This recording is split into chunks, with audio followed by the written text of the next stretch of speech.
इस news channel पर जो भी वक्ता ने कहा वो उसकी अपनी राय है, जिसकी पुष्टि नेशन न्यूज इंडिया नहीं करता। धन्यवाद सभी साथियों का और इस मंच का जिन्होंने मुझे यहाँ आमंत्रित किया। नहीं करते तो मैं वैसे भी आ जाता। कहने की बात क्या है, हमारा अपना संस्थान है और यहाँ का मैं जो भी हूँ तो अपना इशारा है तो चलेगा। लेकिन मैं एक बात कहना चाहूँगा, मेरे दर्द हमेशा रहेगा। मुझे समझ में नहीं आ रहा कि मैं अपनी बात को कहाँ से शुरू करूँ और कहाँ खत्म करूँ। 2-3 इश्यूज पर मैं ज़रूर बात करूँगा और बड़े बड़े मंचों पर भी करता हूँ। वो इसलिए करता हूँ कि हम सब एजुकेशन की बात कर रहे हैं। आपने एक नारा भी देखा होगा, अक्सर करके ट्रकों पर और बसों पर लिखा हुआ देखा होगा, होर्डिंग्स देखे होंगे, बेटी बचाओ बेटी पढ़ाओ। मैं थोड़ा उसके विपरीत चलता हूं कि बेटी को पढ़ाओगे तो बचेगी, ऐसे नहीं बचेगी लिखने से। आप पहले बेटी को पढ़ाओ और फिर बेटी को बचाओ। न्याय अपने आप ले लेगी, ये उसे आता है, आपकी मोहताज नहीं होगी। ये मैं लिख करके दे सकता हूँ। यहाँ पर बहुत सारी बहनें बैठी हुई हैं, जिनमें से प्राचार्य भी हैं हमारे राजकीय विद्यालयों में। और मुझे तो खुशी इस बात की होती है कि हमारे अपने लोग आज की तारीख में बहुत बड़ी संख्या में प्राचार्य हैं, उप प्रधानाचार्य हैं और दूसरे संस्थानों में भी उसको हेड कर रहे हैं। लेकिन मैं एक बात जरूर कहूंगा, और जैसा कि सविता जी कह रही थी कि सेवानिवृत्ति के बाद कोई नहीं पूछता, मैं बिल्कुल सहमत हूं। लेकिन उसका माहौल रिटायरमेंट से 3 दिन पहले नहीं होना चाहिए। आप 30 साल पहले से बना लो कि मुझे रिटायर होना है 25 में 30 में। मुझे 38 साल हो गए काम करते हुए, अगले महीने सेवानिवृत्ति है। और एक और बात बता दूं, अगर कोई किसी माई के लाल में दम है तो रोक कर दिखा देना और मुझे 30 तारीख को रिटायर करके दिखा देना। मैं वो दम रखता हूं। और मैंने डंके की चोट पर ऐसे नहीं, मैंने अथॉरिटीज के सामने कहा कि 31 मई को मेरी सेवानिवृत्ति नहीं हो सकती, 31 मई 2030 को होगी। उसका रीजन है, मैं किसी ऑफिस में काम नहीं करता, मैं किसी स्कूल में काम नहीं करता। मेरी सेवाएं विश्वविद्यालय के अधीन जो नियम है उसके अधीन है, इसलिए मेरी सेवानिवृत्ति 65 पर होगी। और अभी 4 दिन पहले सेक्रेटरी साहब मेरे से कुछ कह रहे थे, क्योंकि हमारी उनकी जो है कुछ चलती रहती है थोड़ी बहुत, तो कहने लगे नार सिंह तुम 65 वाली बात पर बात मत करना। मैंने कहा कि मुझे डिपार्टमेंट से भीख मांगने की आवश्यकता नहीं है, मैंने तो कोर्ट में चैलेंज कर रखा है। क्यों करूं? अरे पैसा होना चाहिए और पैसा आता है काम करने से। चोरी नहीं करता, सीना चोरी करता हूं। और डंके की चोट पर बात करते हैं। मैं अपने प्रिंसिपल साहिबान और टीचर्स को भी कहता हूं कि अगर आप अपना पढ़ाने का क्रम बेहतर करें, अच्छा डिसिप्लिन करें, तो आपको कोई नहीं थका सकता। जब आप दूसरे लोगों के गोद में जाकर के खेलते हैं तब दिक्कत है मुझे। और जैसे ही आप प्राचार्य बनते हैं, आपके पास, मैं आजकल एक उदाहरण देता हूं मैडम, क्योंकि आप प्राचार्य हैं और सामने बैठे हैं। हमारे राजकीय विद्यालयों में एक सेक्रेटेरिएट होता है जिसको प्रिंसिपल चलाते हैं। सब नहीं चलाते, कुछ चलाते हैं। और वहां पर 4-5 गुर्गे बैठे होते हैं। वो न तो खुद काम करेंगे न प्रिंसिपल को करने देते। मैं ये चाहता हूं दोस्तों, हमारा वजूद जब तक है जब तक हम काम करते हैं। बिना काम करे, एक और बात बता दूं, आप डायरेक्टरेट में चले जाइए, कहीं भी चले जाइए, मुझे तो ऐसा लग रहा है कि स्कूल भी रिजर्व कैटेगरी की वजह से चल रहा है। क्योंकि इनका कोई आका नहीं है। लेकिन आप चिंता मत करिए, आपका आका भी बैठा है। अगर कोई दिक्कत हो आप मुझे बताओ, हम भिड़ने को तैयार हैं। और आजकल तो अभी मेरे पास किसी प्रिंसिपल का फोन आया था, 4 दिन पहले उनका ट्रांसफर कर दिया। तो उन्होंने बताया जी कि उनकी भी डायरेक्टर वही है जो तुम्हारी है। तो मैंने कहा आप आ गए, कोई बात नहीं है, ट्रांसफर कैंसिल करवा दीजिए। तो हाथ की वो है ना, एक बटन ही तो दबाना है कैंसिल का।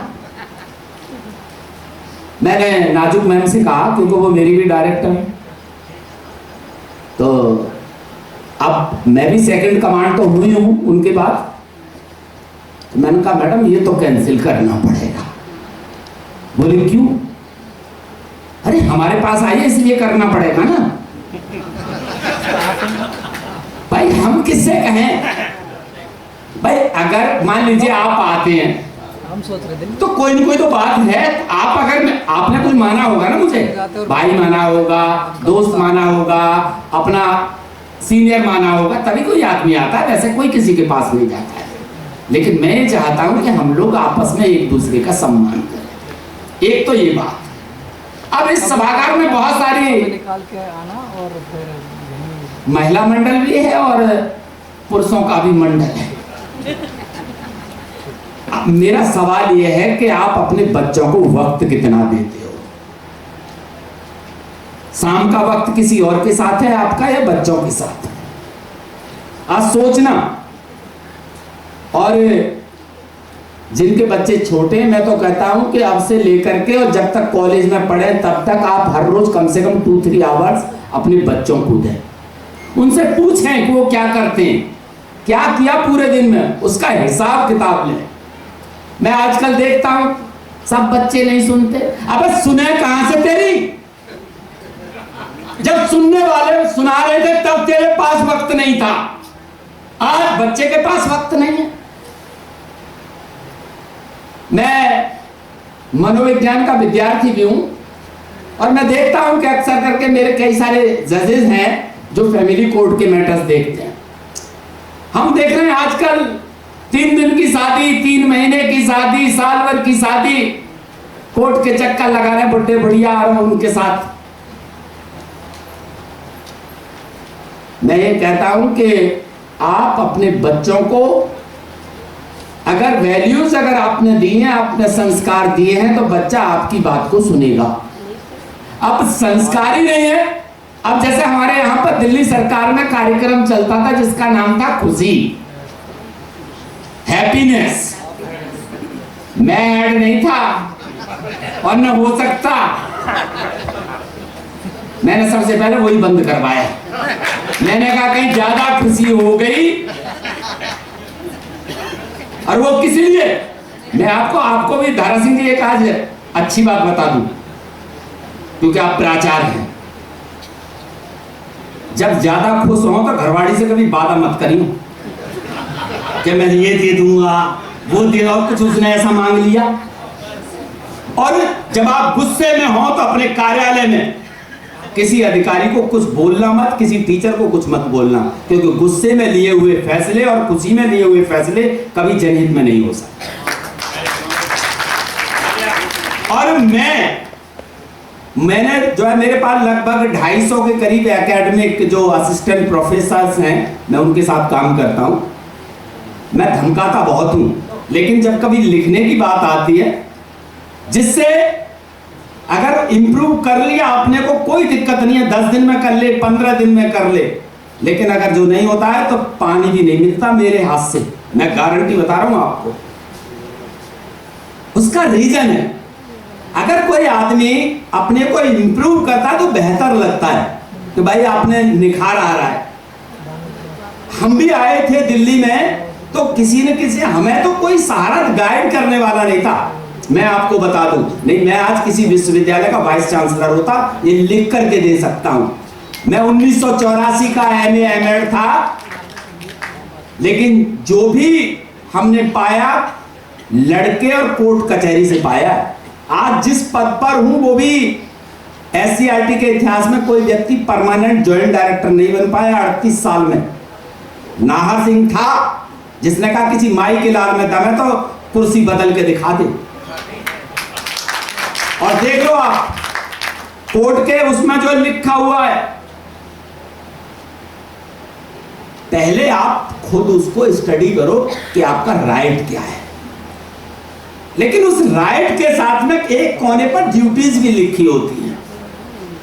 हम हमेशा राइट्स की बात करते हैं। स्कूलों में देख लो, प्रिंसिपल्स की नाक में दम कर रखा है टीचर्स ने, पढ़ाओ मत। मेरे पास तो, मैं टीचर्स की ट्रेनिंग करता हूं, कुछ स्कूलों में परमानेंट टीचर केवल इन सर्विस के लिए भर्ती हुए हैं, कोई भी हो। जैसे हमारे यहाँ माता के गीत गा में तो वही आम है महिलाएं, किसी के बालक हो तब भी वही आम है। कोई प्रोग्राम कर लो, हर प्रोग्राम में नजर आएंगे। अरे भैया, जो जिसका है, आप पढ़ाने के लिए भर्ती हुए, पढ़ाओ। और गरीब बच्चे, मैं आपको बता दूं, 60% SC ST एंड OBC के बच्चे हमारे स्कूलों में। अगर हम अपने बच्चों को भी नहीं पढ़ा रहे तो दुर्भाग्य है इस देश का। और ज्यादातर की हालत तो 2 लाइन में आप समझ लेना कि जिस तरह चाहो बजाओ तुम हमें, जिस तरह चाहो बजाओ तुम हमें, हम नहीं है आदमी, हम झुंझुने। वो हालत है तुम्हारी।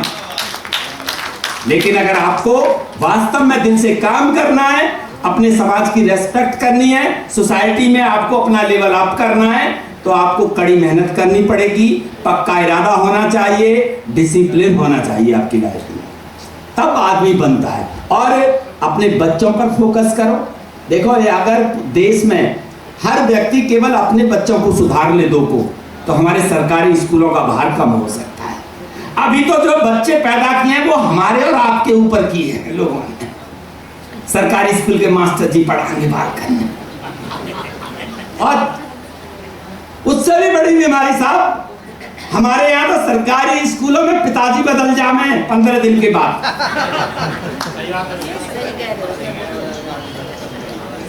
मामा लायो,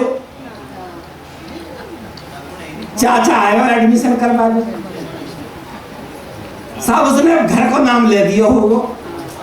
अब हमने ठेका ले रखो है कि तुम्हारे बच्चों के नाम ही बदले, पिताजी बदले। एक तो मेंटोर टीचर मेरे पास आया कि साहब मेरी घरवाली को बचवा दो मेंटोर से। उसकी घरवाली को ही मेंटोर ले गया दूसरा।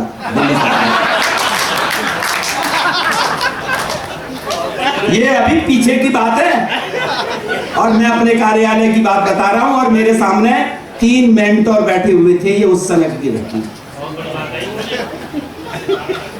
देखो कितने खुश हो, कह रहे बहुत बड़ी बात है।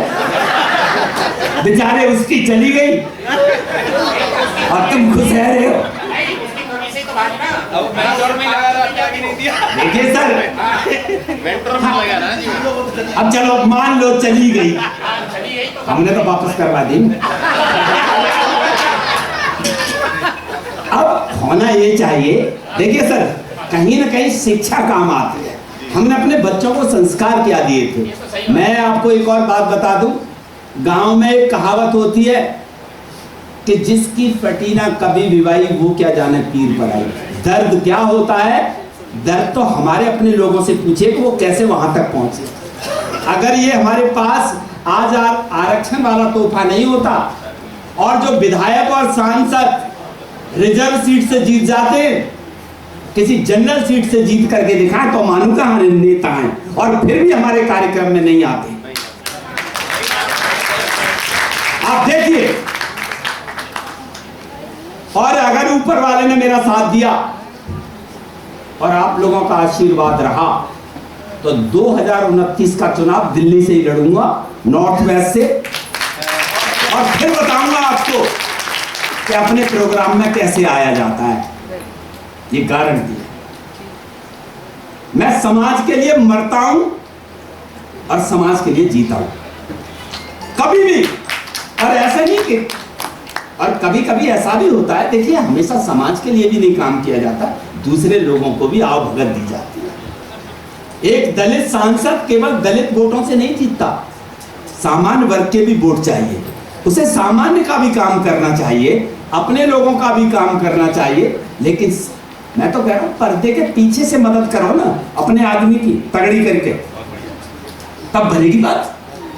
और यही होना चाहिए, सामने भी करो लेकिन पर्दे के पीछे से ज्यादा करो। मुझे तो पता नहीं कि मैंने क्या काम किया है, लेकिन मुझे इतना पता है, मेरे कई सारे कलीग्स बैठे हुए हैं, साथी बैठे हुए हैं, दिल्ली सरकार में जितने भी अध्यापक काम करते हैं, जो मेरे से परिचित हैं, मुझे एक बार मुलाकात हो जाए वो व्यक्ति नाम नहीं भूलेगा। ये तो गुण है। और वो गुण इसलिए आया क्योंकि मैं तो टाट पट्टी के स्कूलों का पढ़ा लिखा, मेरे परिवार ने जो मुझे परवरिश दी, उस परवरिश का नतीजा है, मेरे शिक्षकों का वो है, मेरे पेरेंट्स का रोल है इसमें, दोस्तों का रोल है। और आप लोगों से भी मैं अपील करूंगा कि जब भी इस तरह के कार्यक्रम सेलिब्रेट हो तो हमें अपने लोगों को मैक्सिमम और ज्यादा से ज्यादा मोटिवेट करना चाहिए कि वो इसको अटेंड करें।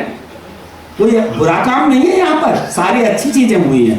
तो जो बच्चे आते हैं उससे सीख करके जाते हैं, बच्चों को भी साथ लाओ। और यहाँ तो इस बार ऐसा सतरंगी कार्यक्रम कर दिया संस्था ने और टीम ने कि हैंडीकैप जो कि हमारे समाज का एक अभिन्न अंग है, उनको भी सम्मानित किया, उनके लिए रिसोर्सेज दिए। जो बच्चे एजुकेशन में अच्छे अंक लेकर के आते हैं उनको भी सम्मानित किया, अपने शिक्षक साथियों को सम्मानित किया, और जो यहाँ पर हमारे जैसे आगंतुक आए उनको भी सम्मानित किया। और इससे बढ़िया बात क्या हो सकती है। सरता जी, आपकी टीम, आपके संगठन दोनों को दिल से बधाई। आप इससे भी ज्यादा तरक्की करो और सर को साथ लेकर के चलो। और एक press the bell icon on the YouTube app and never miss another update.